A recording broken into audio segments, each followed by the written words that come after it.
Ya, assalamualaikum warahmatullahi wabarakatuh. Nah, ini saya dan teman-teman mata kuliah Gulma dan pemanfaatannya sedang melakukan kunjungan kuliah lapangan ya.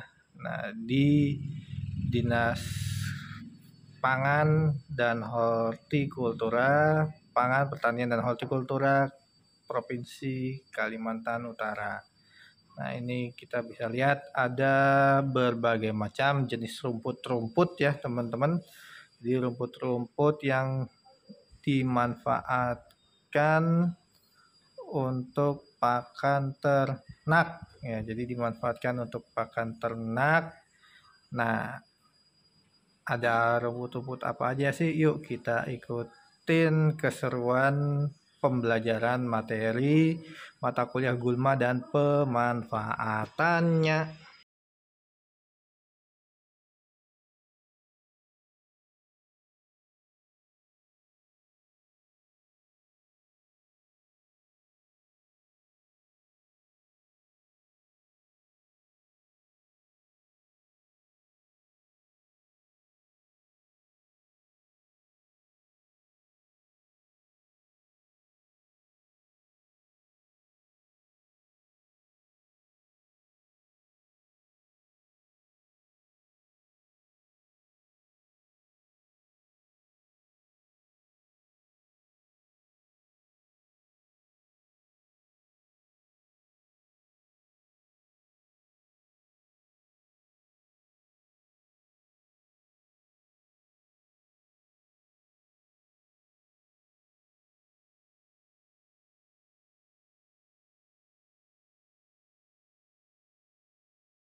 Nah, ini hewan ternak ya. Jadi ada kambing, jadi ada beberapa kandang. Ini kambing-kambing yang memberikan makan ya di rumput-rumput segar yang telah yang ada di depan, bagian depan tadi ya teman-teman. Jadi rumput-rumputnya ini masih bagus-bagus, masih segar. Nah, ini yang sedang diberi makan kambing-kambingnya teman-teman ya. Jadi kambingnya kambing mantap ya. Nah,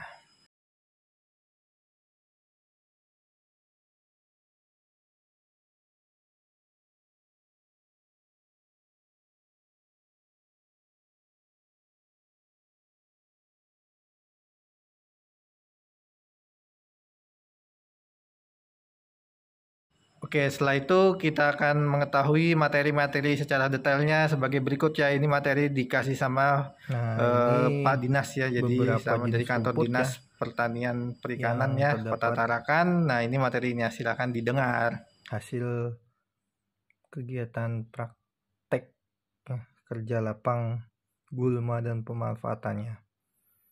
Yaitu yang pertama ada rumput gajah. Ya, nah ini rumput gajah ya teman-teman. Jadi rumput gajah itu adalah rumput yang rumpun bisa panen berkali-kali ya teman-teman. Rumput yang bisa tumbuh mulai dari dataran rendah maupun dataran tinggi. Ciri dari rumput gajah yaitu dia mempunyai ruas ya teman-teman ya.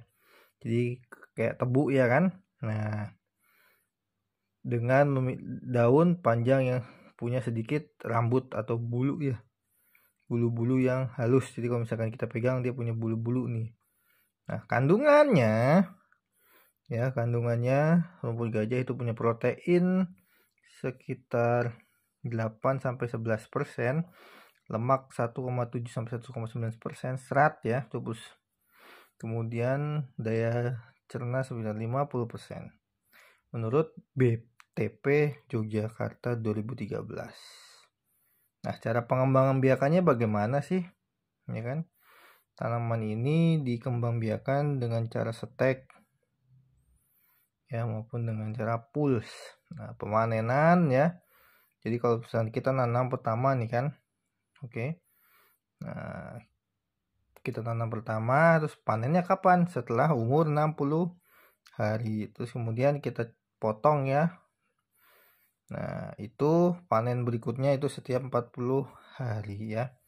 Dengan catatan harus dikasih pupuk yang seimbang dan cukup. Nah, pada musim kemarau, pemanenan sebaiknya dilakukan setiap 55 hari musim ya kan. Nah, itu hasil dari hasilnya produksi rumput gajah ya kan. Kalau misalkan unsur haranya dan sama airnya cukup ya, itu 100 sampai 200 ton per tahun ya. Nah, jadi ini merupakan rumput potong ya, atau cat and carry. Nah, pemotongan rumput gajah saat panen sebaiknya sekitar 11 cm di atas permukaan tanah. Jadi pas kita potong, nah ini kira-kira ya, jadi atas permukaan tanah kita tebas set 11 cm itu ya teman-teman ya. Nah, karena kalau jarak pemotongan dari tanah terlalu tinggi, dia akan tumbuh tunas yang baru akan lebih sedikit. Nah, tunas yang akan tumbuh ya pada tanam batang membuat rumput gajah menjadi kerdil. Nah, atau menjadi sedikit. Nah, oke, itu tentang rumput gajah. Nah, kemudian rumput yang berikutnya adalah rumput odot. Nah, rumput odot ya kan, nih lihat gambarnya teman-temannya, nanti bisa lihat di internet sendiri ya. Adalah rumput yang memiliki batang yang pendek. Maksimal ketinggian dia, kalau kita tinggi maksimal itu 1 meter ya teman-teman ya. Rumput odot memiliki produksi yang sangat tinggi ya, dan pertumbuhannya yang sangat cepat. Tingkat palabitas cukup baik, memiliki protein kasar ya pada bagian batang itu sekitar 8,2%.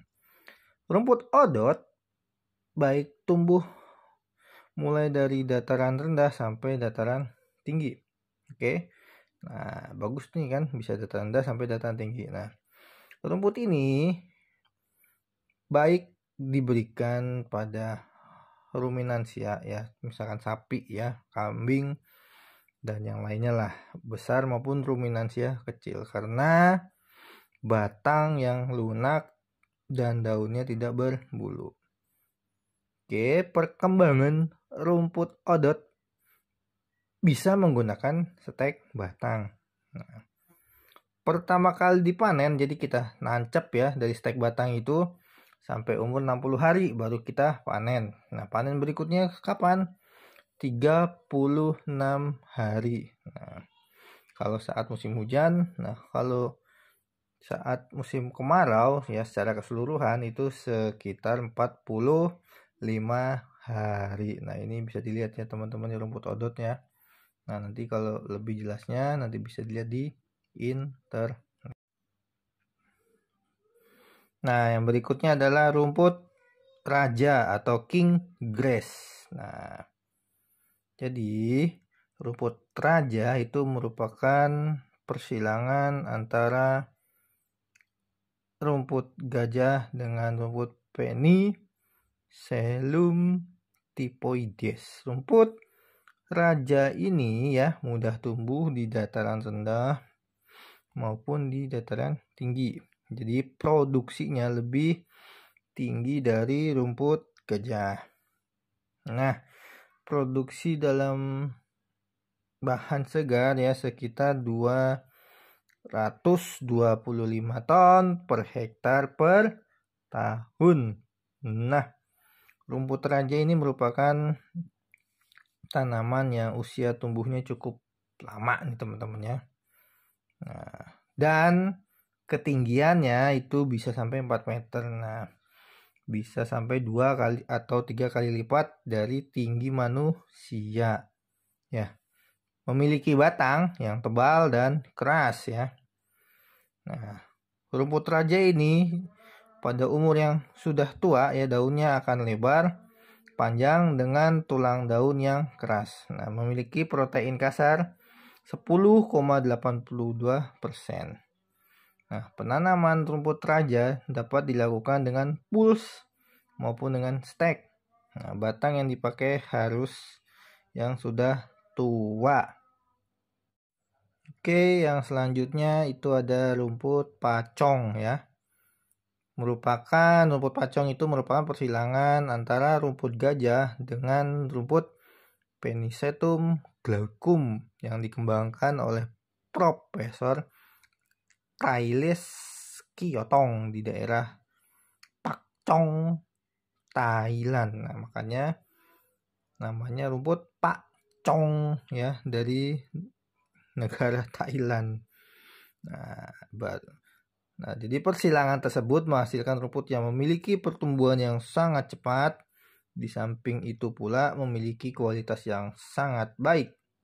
Produksi rumput pacong ini ya sangat tinggi jika dibandingkan dengan rumput yang lain. Jadi produksinya ya itu bisa sampai 1.500 ton per hektar per tahun. Nah, hal ini tentu bisa saja jauh di atas produksi dari rumput-rumput yang ada tersedia saat ini. Nah, kenapa dia di samping produksinya yang tinggi ya, rumput pacong ini memiliki kadar protein yang tinggi juga teman-teman ya. Protein kasar yang sangat penting bagi hewan ternak ya untuk produksi daging maupun yang susu. Nah, jadi dengan penggunaan ini ya sangat bagus ya. Sudah banyak saya baca ya, saya khususnya di jurnal-jurnal internasional ya.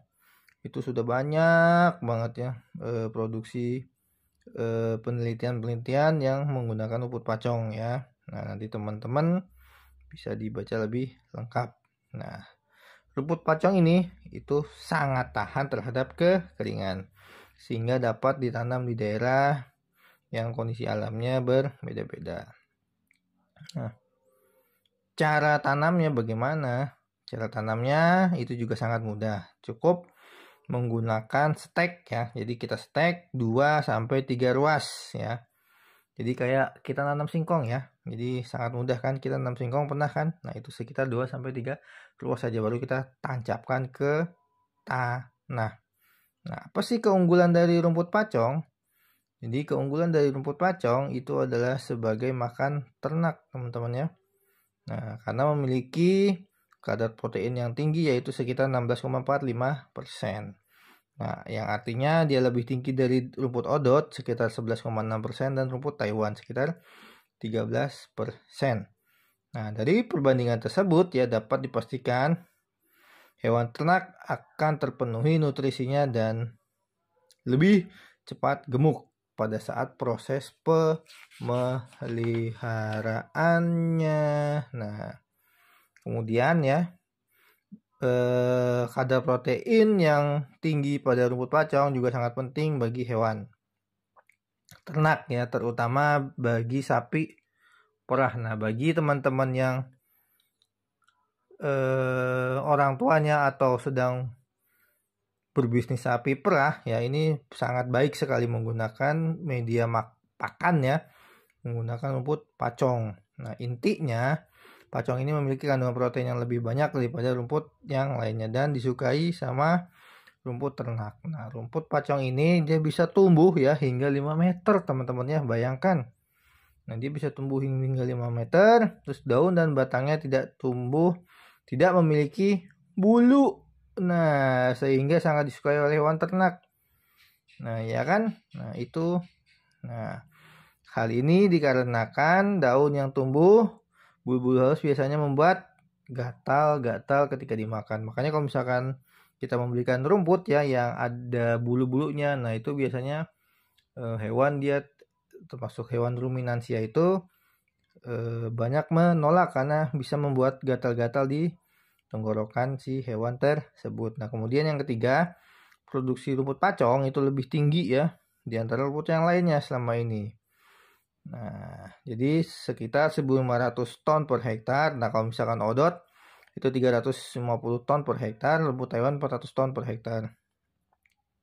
Nah, walaupun secara saintifik rumput pacong memiliki jenis spesies yang sama dengan Nipper India atau Nipper dari Taiwan, tetapi di antara ketiga jenis rumput tersebut, Nipper pacong dianggap oleh peternak sebagai makanan ya, atau jenis yang mampu menghasilkan pangan secara langsung bagi ternak. Nah, jadi yang paling jos ya. Kemudian yang kelima, ciri dari khas rumput pacong ini adalah umur yang panjang, di mana pertumbuhannya bisa sampai 9 tahun teman-teman ya. Jadi bisa sampai 9 tahun. Bayangin aja. Nah, kemudian bisa dipanen 40 sampai 50 dipanen setiap 40 hingga 50 hari setiap waktunya ya. Rumput ini juga perlu disiram 1 minggu sekali kalau tidak ada hujan. Nah, selain itu rumput pacong juga tidak mempunyai duri. Nah, sehingga ternak itu mudah mengkonsumsi dan memudahkan para peternak saat pemanenan. Nah, itu untuk rumput pacong. Oke, rumput yang selanjutnya adalah rumput setaria ya. Jadi rumput setaria itu mempunyai ciri ya, ini lihatnya rumput setaria, nanti lebih jelasnya teman-teman pelajari aja di internet ya. Berbentuk rumpun yang mirip seperti tanaman sereh. Nah, lihat kalau misalkan teman-teman tahu sereh kan, nah seperti itulah jenis rumputnya ya. Daunnya yang kecil, memanjang, agak lembut, berbatang lunak dan berwarna merah. Nah, pangkal batang pipih, perkembangan biakannya bisa menggunakan puls atau sobekan dari rumput tersebut, dan bisa juga dengan menggunakan biji. Nah, tanaman ini mudah tumbuh pada ketinggian 1000 sampai 3000 meter di atas permukaan laut. Nah, dengan curah hujan yang sedang. Tanaman ini itu tahan terhadap kekeringan. Nah, masa hidup di daerah yang sering tergenang air. Nah, kandungan proteinnya kasarnya sekitar 8,40%. Waktu panennya kapan sih? Oke, setelah usianya 40 hari ya, dengan tinggi rumput 1 meter. Nah, pemotongan rumput sekitar 11 cm dari permukaan tanah. Agar tumbuh lebih banyak anakan setaria ya, sangat cocok diberikan pada kambing ataupun domba. Nah, karena teksturnya yang lembut, produksi rumput setaria dalam bentuk yang segar bisa sampai 95 ton per hektar selama 1 tahun. Nah, itu untuk rumput setaria.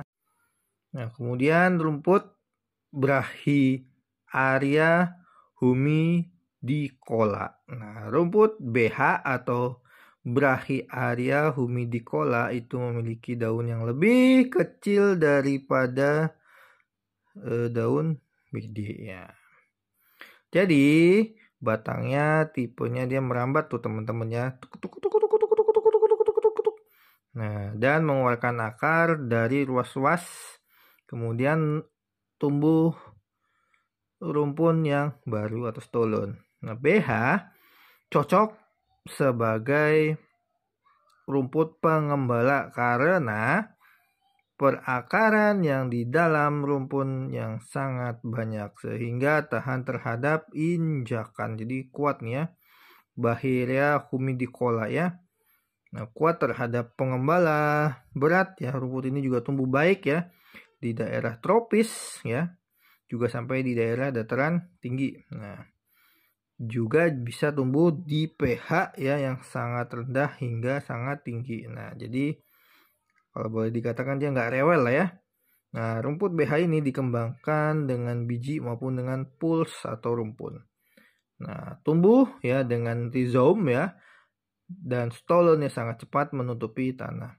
Produksi rumput BH bisa mencapai 160 ton per hektar per tahun, tergantung perawatannya.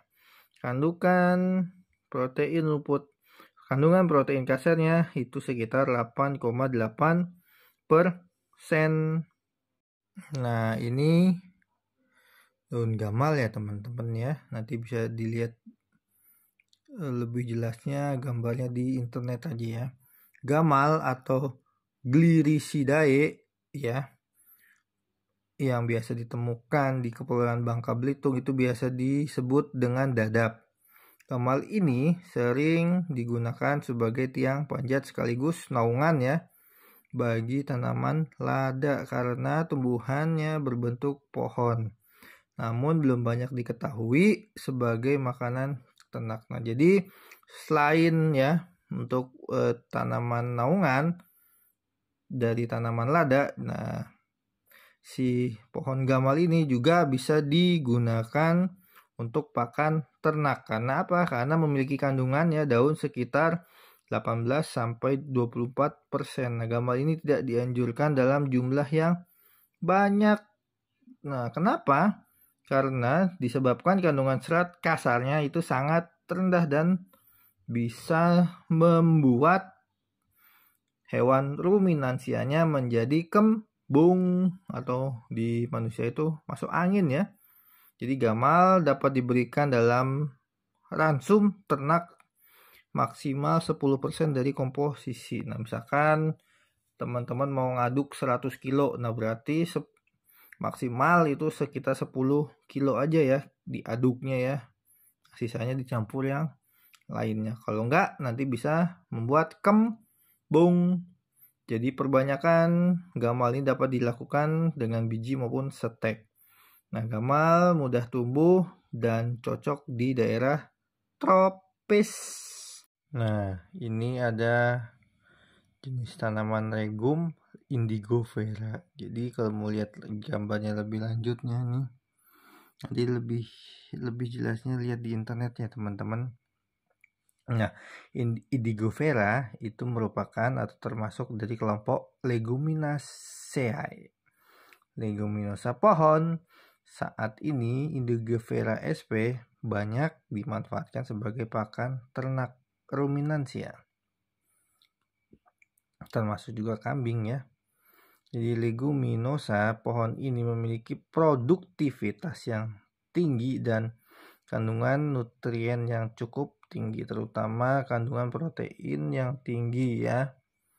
Nah, menurut si Akbaris et al. Tahun 2022 melaporkan nilai tepung dari tanaman Indigofera ini memiliki protein kasar 27,97%, serat kasar 15,25%, Ca 0,22 dan P 0,18. Selanjutnya disebutkan bahwa tanaman ini merupakan sumber protein tepung daun. Indigofera mengandung pigmen yang cukup tinggi seperti xanthopil dan karotenoid. Indigofera sangat disukai kambing dan sapi.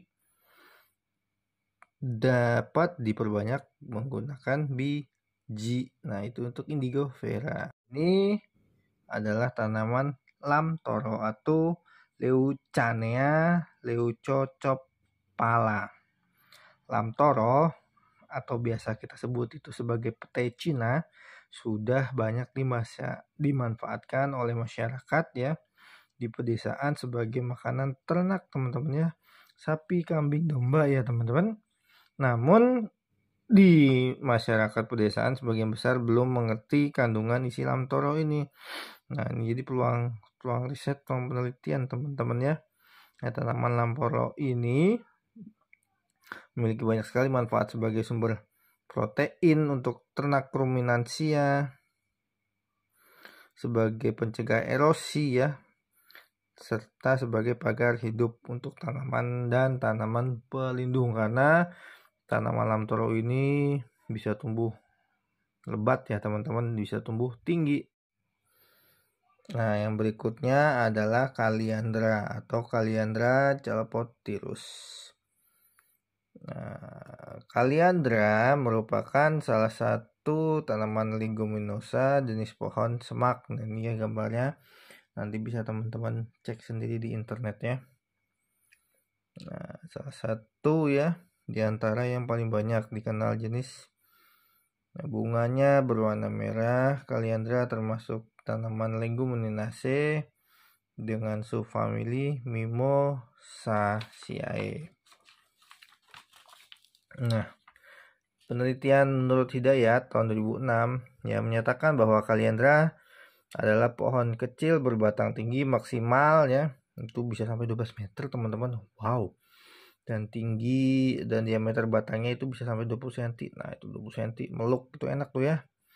Nah, kulitnya batangnya berwarna merah atau abu-abu ke arah pucuk yang cenderung bergigi. Nah, perakarannya itu terdiri dari akar tunggang, akar luas, dan rumah, dan jumlahnya sangat banyak, memanjang ya. Kaliandra juga mempunyai jumlah daun yang lunak ya, dan banyak spesies yang terdapat di Indonesia itu ya. Kaliandranya itu banyak ya, jenisnya ada Kaliandra chalcopodastus, Kaliandra surinamensis. Nah, jenis Kaliandra surinamensis itu bisa ditanam di samping rumah karena bisa sebagai tanaman hias. Nah, keren ya. Terus Kaliandra calotirusus itu bunganya merah, merupakan jenis yang sebarannya banyak banget di Meksiko teman-teman ya, sampai ke Panama. Nah, jadi menunjukkan ya bagus sekali jenis multifungsi. Nah, manfaatnya apa sih? Ya, manfaat Kaliandra calotirusus yaitu untuk pakan ternak, pengontrol erosi ya, perbaikan tanah karena kemampuan meningkat nitrogen dan memproduksi seresah penahan dari api, serta bunganya yang bagus juga menyebabkan jenis ini ditanam sebagai tanaman hiasan di pinggir jalanan. Nektarnya itu bisa dimakan untuk lebah. Nah, itu menurut Rina dan Nur 2014. Nah, kebanyakan ya digunakan untuk hijauan ternak, juga membutuhkan makanan Kaliandra ini teman-teman, karena sebelum digunakan ya pakan ternak sehari-hari pemberiannya bertahap. Jangan langsung terlalu banyak ya, karena bisa membuatkan gangguan pencernaan. Nah, bahaya ya. Jadi ada batasan-batasannya. Nah, menurut beberapa sumber ya, Kaliandra ya itu dibatasi ya. Jadi maksimal ya 20 atau 30%. Nah, jadi kalau misalkan kita buat 100 kilo ya maksimal 20 kilo atau 30 kilonya itu adalah Kaliandra. Nah, nanti sisanya itu bisa tanaman yang lainnya. Nah, itu ya. Nah, jadi Kaliandra ini sangat bagus untuk bisa digunakan sebagai makanan ternak juga, tapi tidak melebihi dari 20 hingga 30%.